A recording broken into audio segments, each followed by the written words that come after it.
Querido, o tema que o Senhor colocou no meu coração foi o caminho para o fogo.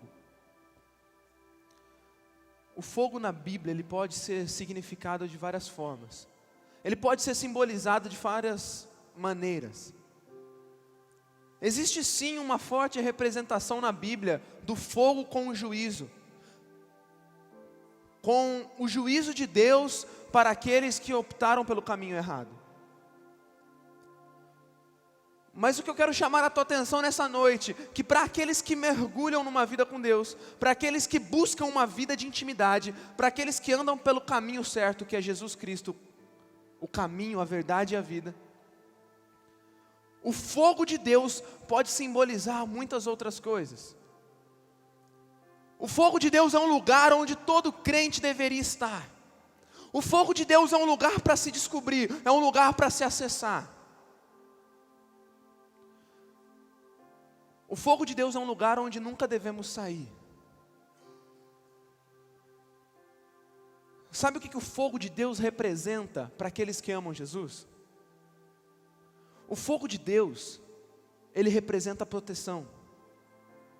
O fogo de Deus, ele representa proteção. Olha só o que fala em Êxodo, capítulo 13, versículo 21 a 22.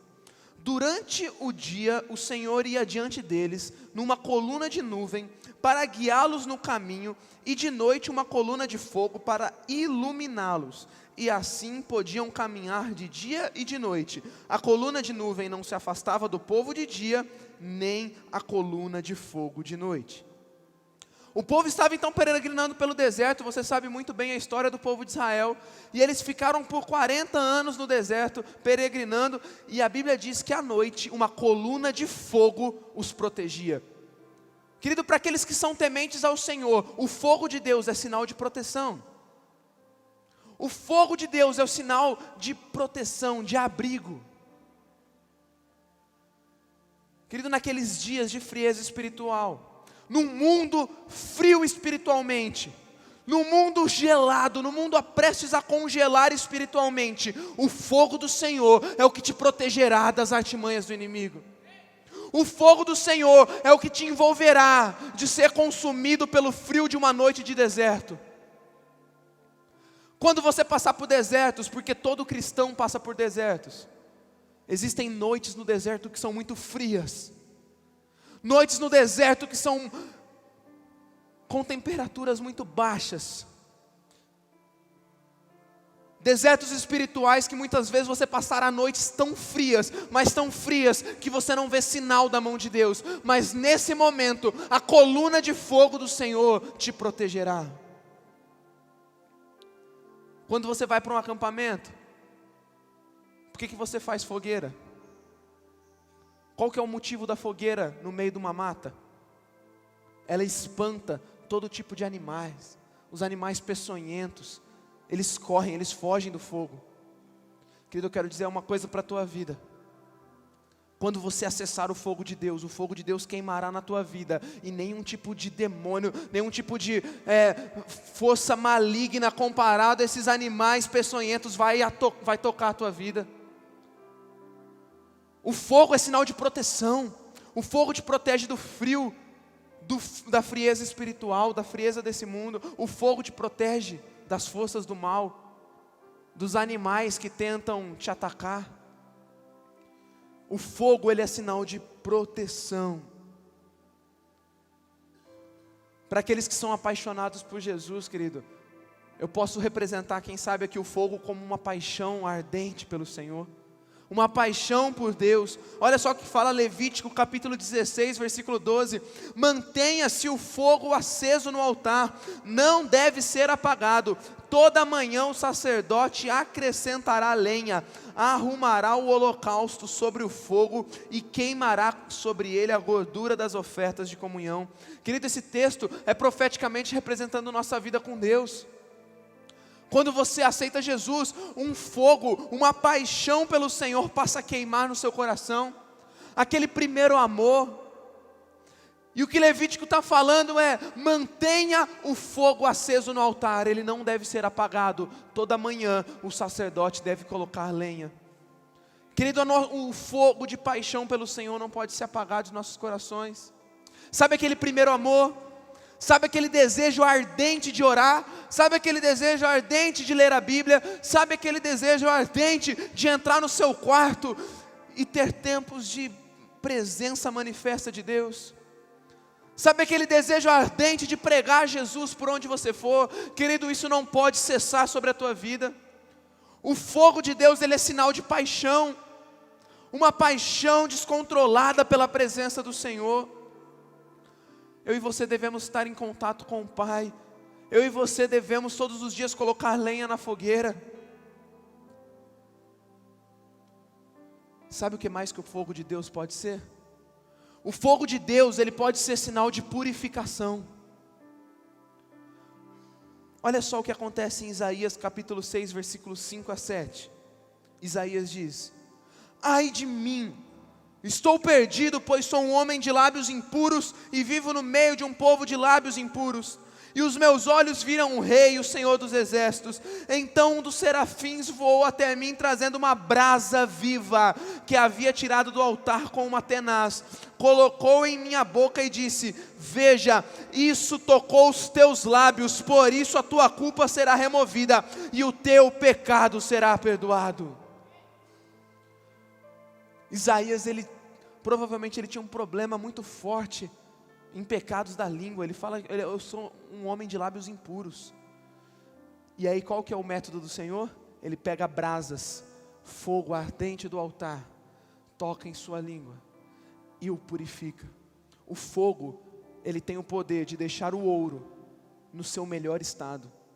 O fogo de Deus na vida de quem ama o Senhor tem a capacidade de nos deixar no nosso melhor estado, no nosso estado mais puro. Querido, eu creio que nessa noite o fogo de Deus está aqui nesse ambiente.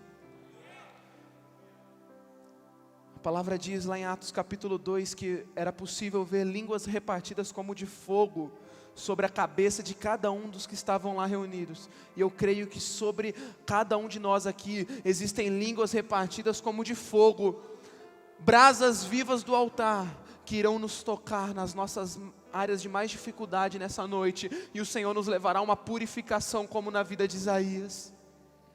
Mas para isso acontecer na vida de Isaías, antes ele precisou ter um encontro com a santidade de Deus. Querido, logo após Isaías ter um encontro com a glória de Deus, a vida dele é purificada, ele não é mais o mesmo. Sabe por quê? Porque o fogo de Deus, ele é sinal de transformação. Jesus disse uma vez que em breve os discípulos seriam batizados com o Espírito. João Batista também na sua vinda aqui na terra, enquanto João Batista estava batizando as pessoas na água, certa vez João Batista diz assim: eu os batizo com água para arrependimento, mas depois de mim vem alguém mais poderoso do que eu, tanto que não sou digno nem de lavar as suas sandálias. Ele os batizará com o Espírito Santo e com fogo. Sabe por que o fogo de Deus traz transformação? Antes de Pedro entrar no cumprimento dessa promessa e ser batizado nesse fogo, Pedro negou a Jesus, Pedro fugiu, Pedro teve medo. Mas depois de Atos 2, quando línguas repartidas como de fogo pousaram sobre eles, e eles foram batizados com o Espírito Santo e com fogo, a Bíblia diz que Pedro viveu corajosamente aos pés de Jesus, viveu corajosamente a sua vida cristã, e os livros históricos contam que Pedro morreu por Jesus crucificado. Transforma ou não transforma a vida de uma pessoa? Quando você é tocado com fogo, quando você é tocado com brasas vivas do altar, a tua vida não é mais a mesma. Porque quando o fogo vem, ele consome todo eu, ele consome tudo que há em mim que não presta, e aí a glória do Senhor se manifesta na minha vida. Querido, tudo que eu preciso, tudo que você precisa é da glória de Deus. Só que a glória de Deus só vem ao meu coração, a glória de Deus só me invade quando o meu eu é consumido. Segunda Crônicas 7, capítulo 1 diz que assim que Salomão acabou de orar, desceu o fogo do céu, consumiu o holocausto e os sacrifícios, e a glória de Deus encheu o templo. Assim que o fogo consumiu o sacrifício, a glória de Deus desceu. Sabe quem que é o sacrifício do Senhor hoje? Diga eu.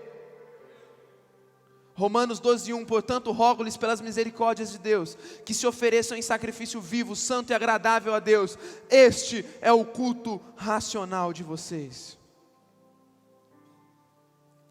Querido, quando o sacrifício é queimado, quando todo o meu eu é queimado, a glória de Deus se manifesta. A pergunta que fica então é: se eu preciso entrar nesse fogo de Deus, se eu preciso acessar esse fogo do Senhor, qual é o caminho que me levará para esse fogo? Ou melhor, se é o caminho que eu sempre deveria ter estado, por que que eu saí uma vez desse caminho de fogo? Por que que eu saí desse lugar de proteção? Por que que eu saí desse lugar de transformação? Por que que eu saí desse lugar de purificação? Por que que eu saí desse lugar de paixão? Quando eu olho para a vida de Davi, eu vejo um homem que era apaixonado por Deus. Eu vejo um menino que ele tinha o coração de pastor desde criança, desde jovem, adolescente. Eu vejo ele enfrentando um leão, eu vejo ele enfrentando um urso para proteger as suas ovelhas. Eu vejo um menino que consagrado por Deus, desde o ventre da sua mãe. Eu vejo um menino que entre todos os seus irmãos, ele se destacou perante Deus. Perante os homens, ninguém dava nada para ele, mas ele era um homem de Deus. Ele era um homem que andava na proteção do fogo de Deus. Já pensou você lutar contra um leão e contra um urso e nada acontecer contra você? Já pensou você matar um gigante e nada acontecer com você? Já pensou você ser perseguido por um rei e nada acontecer com você? É a proteção do fogo de Deus. Pensa num homem que era apaixonado por Jesus, fez lindos salmos, apaixonado, ele era apaixonado por Deus, ele tinha o fogo da paixão. Pensa num homem que tinha o fogo que purificava, tinha o fogo que transformava. Querido, mas em algum momento da vida de Davi, Davi se distanciou da coluna de fogo.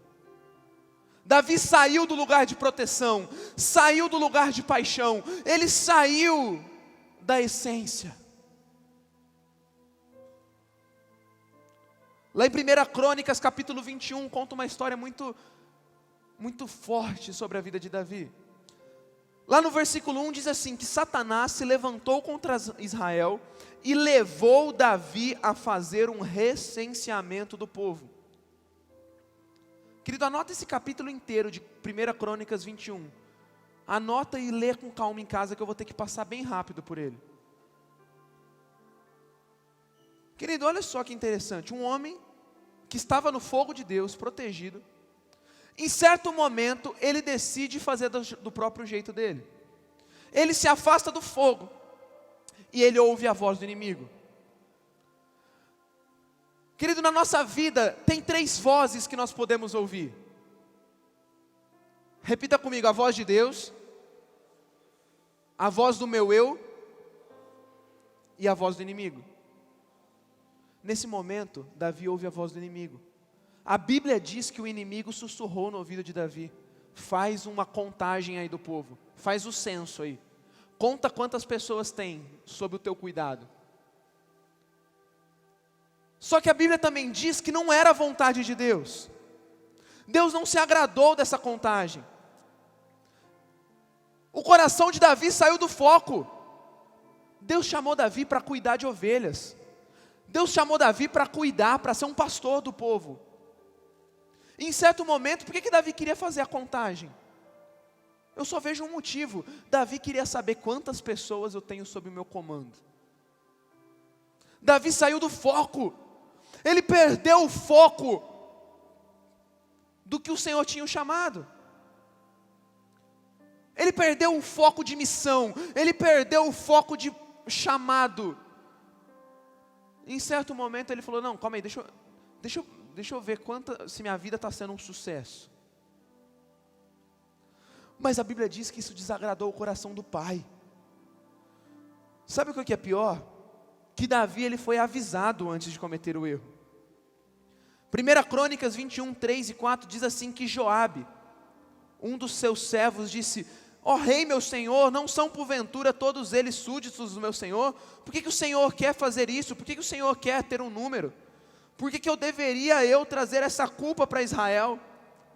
Mas a palavra do rei prevaleceu, de modo que Joabe partiu, percorreu todo Israel, e então voltou a Jerusalém.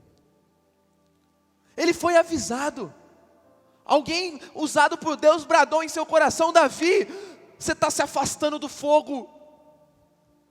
Davi, você está fugindo da coluna de fogo. Você está saindo da paixão. Você está saindo do lugar de proteção. Mas a Bíblia diz que a palavra de Davi prevaleceu. Seu coração já estava distante do fogo. Deus se desagradou dessa atitude e por isso puniu todo Israel. 1 Crônicas 21, versículo 7 diz que essa ordem foi reprovada por Deus e por isso Ele puniu todo Israel.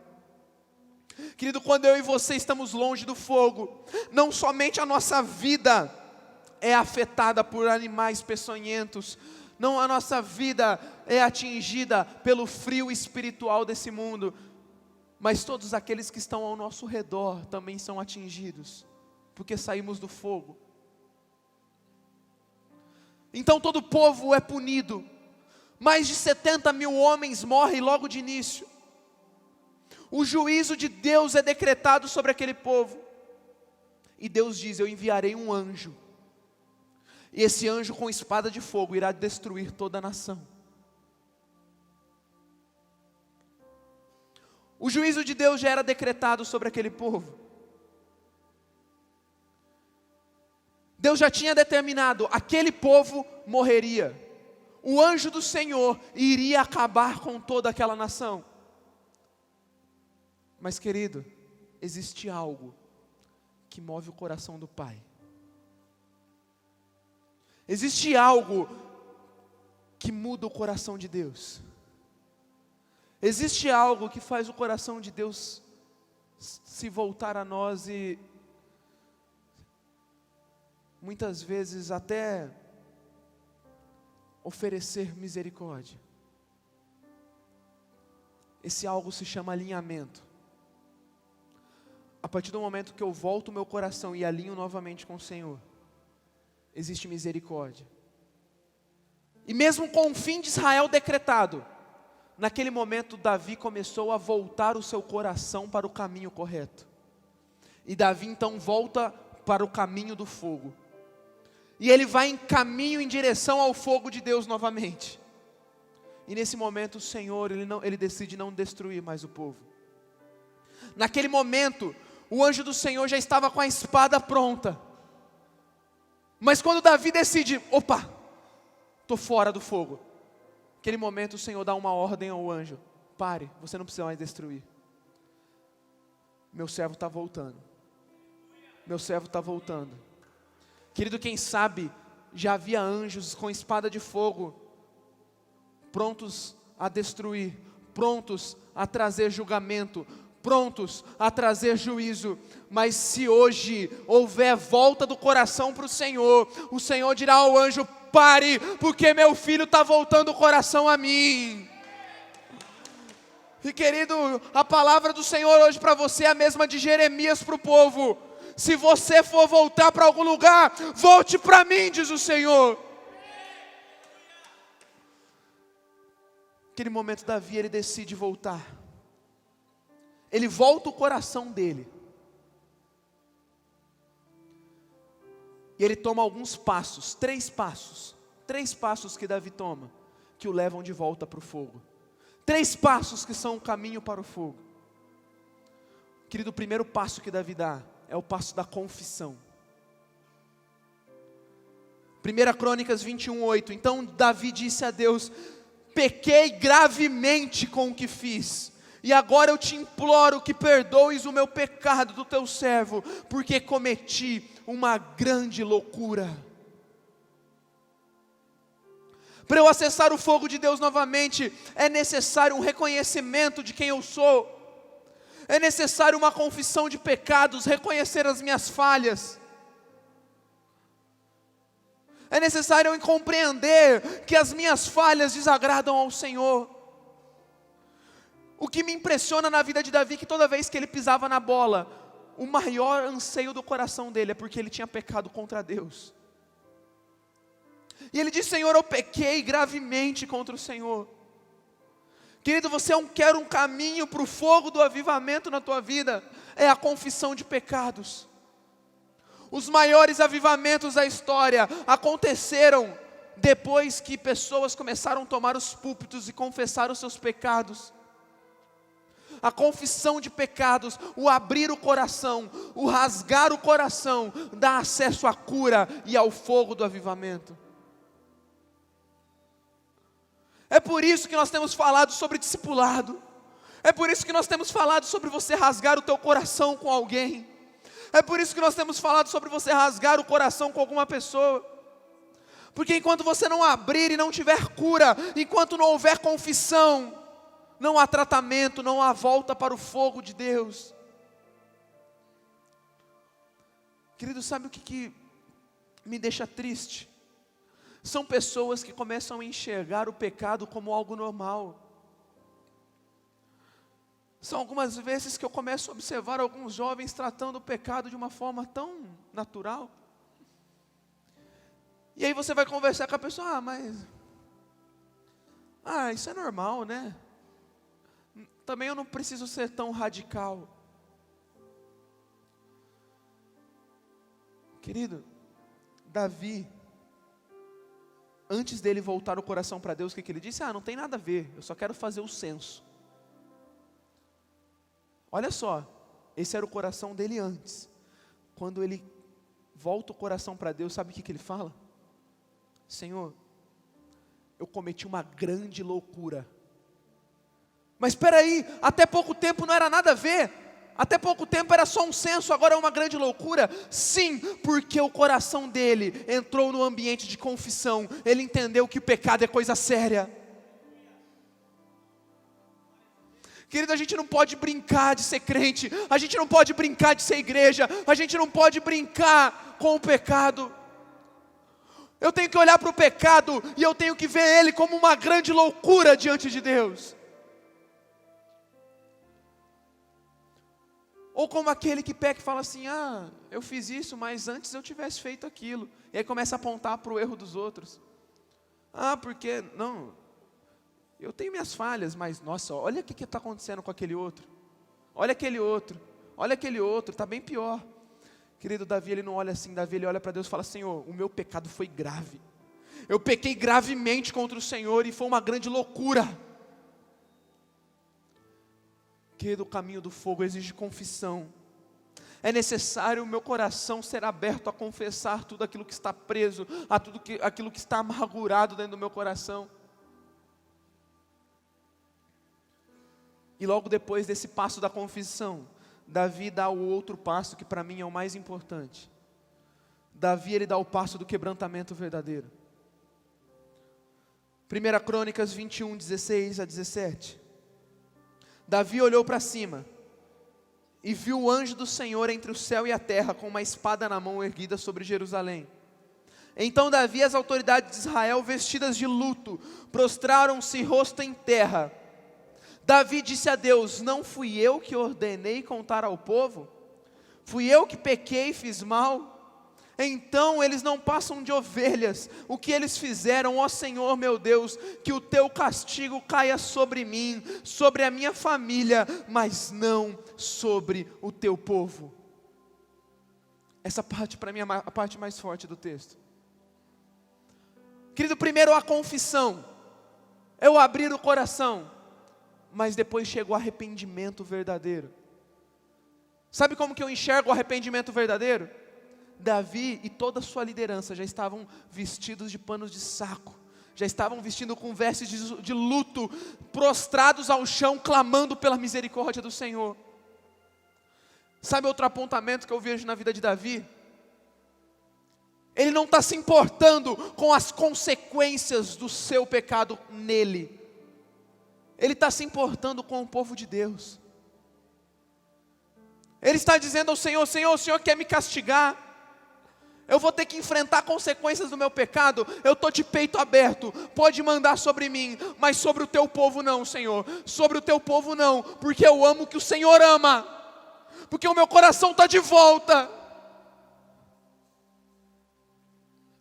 Nesse momento, querido, nesse momento que Davi se coloca à frente do povo, aquele anjo com a espada, e Davi se coloca na frente do povo, e ele fala assim: Senhor, eu que pequei, manda a sua ira sobre mim e não sobre o povo. Nesse momento, eu vejo o Senhor com seus olhos de amor olhando para Davi, e finalmente se lembrando: aquele meu filho que se colocou na frente do urso e do leão por suas ovelhas voltou.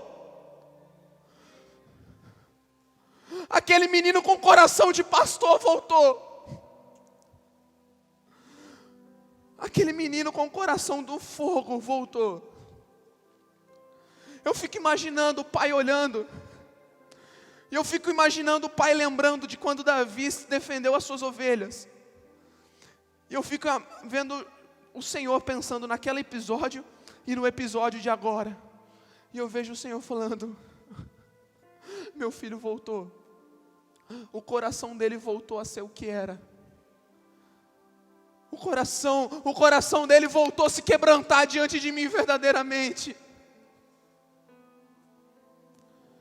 Querido, quebrantamento é quando eu não me importo mais comigo, com as minhas consequências, mas eu me importo com Deus. Quebrantamento verdadeiro é alinhar novamente o nosso coração com o coração do Pai. Quebrantamento verdadeiro é quando o Pai olha para mim e fala: eu estou lembrando, agora você é aquele menino que eu te chamei.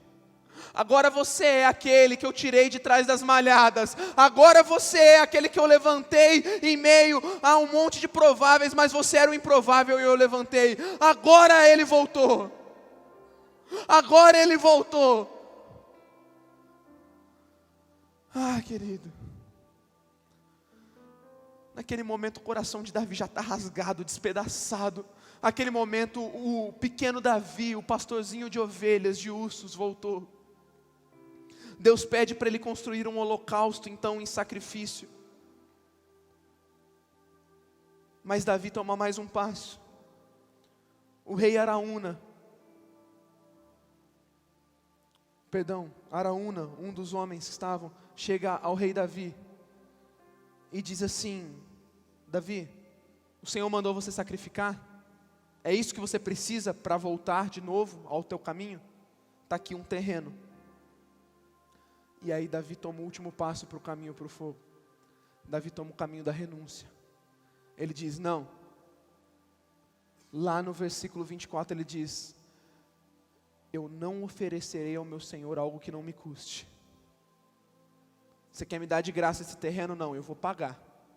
Eu não vou sacrificar nada ao Senhor que não me custe. Eu vou oferecer aquilo que me custa. Eu vou oferecer aquilo que me custa. Eu vou renunciar. Eu vou renunciar. Querido, o último passo para o fogo é renúncia.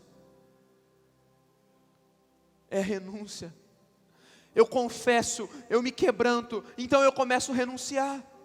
Eu começo a renunciar às velhas práticas, eu começo a renunciar o pecado, eu começo a renunciar aquilo que importa para mim, para voltar ao caminho que o Senhor preparou para a minha vida. E querido, quando Davi dá o passo da confissão, do quebrantamento e da renúncia, ele chega ao final do caminho, então ele acessa o fogo de Deus, versículo 26. E Davi edificou ali um altar, e ofereceu holocaustos e sacrifícios. Davi invocou o nome do Senhor, e o Senhor lhe respondeu com fogo que veio do céu sobre o altar de holocaustos. Querido, quando o fogo consome o que precisa ser consumido, a glória de Deus se manifesta. quando entramos num quebrantamento verdadeiro, numa renúncia, numa confissão, o fogo de Deus desce para queimar e purificar tudo aquilo que precisa ser purificado. E sabe o que é melhor? Sabe o que é melhor de tudo? Quando eu e você decidimos acessar ao fogo de Deus, voltamos o nosso coração para o Pai, outras pessoas também podem ser incendiadas. Olha o que Ezequiel 10:9 diz. Querido, Ezequiel 10:9 é uma visão de Ezequiel, e essa visão está sendo liberada sobre a tua vida nessa noite. Então, nesse momento, receba esse texto como profético na tua vida. Receba porque você vai enxergar a mesma coisa. Os seus olhos espirituais se abrirão para a mesma coisa. Olhei, e eis que no firmamento que estava por cima da cabeça dos querubins, apareceu sobre eles uma como pedra de safira, semelhando a forma de um trono, e falou ao homem vestido de linho, dizendo: vai por entre as rodas, até debaixo dos querubins, enche as mãos de brasas acesas dentre os querubins, e espalhe sobre a cidade. Ele entrou à minha vista, e os querubins estavam ao lado direito da casa. Quando entrou o homem, a nuvem encheu o átrio interior. Então se levantou a glória do Senhor sobre o querubim, e indo para a entrada da casa, a casa se encheu da nuvem, e o átrio da resplandecência da glória do Senhor. Querido, quando você acessa o fogo de Deus, a visão que Ele te der, como de Ezequiel: filho, vá até as brasas, pegue as brasas e espalhe sobre as cidades. Então a glória do Senhor encherá o templo que é a tua vida, e as pessoas verão a glória de Deus. O Senhor está chamando uma geração que vai se voltar à confissão, ao arrependimento, à renúncia. Vai voltar ao caminho do fogo, e chegando no fogo, pegará as brasas vivas do altar e espalhará sobre as cidades da terra. O Senhor está escolhendo homens e mulheres nessa noite que voltarão ao caminho do fogo, simplesmente para pegar essas brasas e espalhar sobre as cidades da terra. Espalhar sobre as cidades da terra, e o mundo conhecerá da glória do Senhor.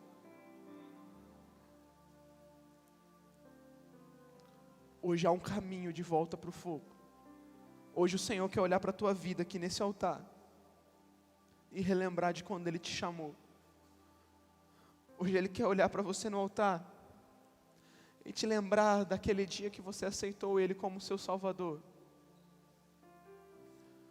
Hoje Ele quer olhar para você, e como naquele dia Ele olhou para Davi, Ele se lembrou de quando Davi tinha o coração na presença dEle.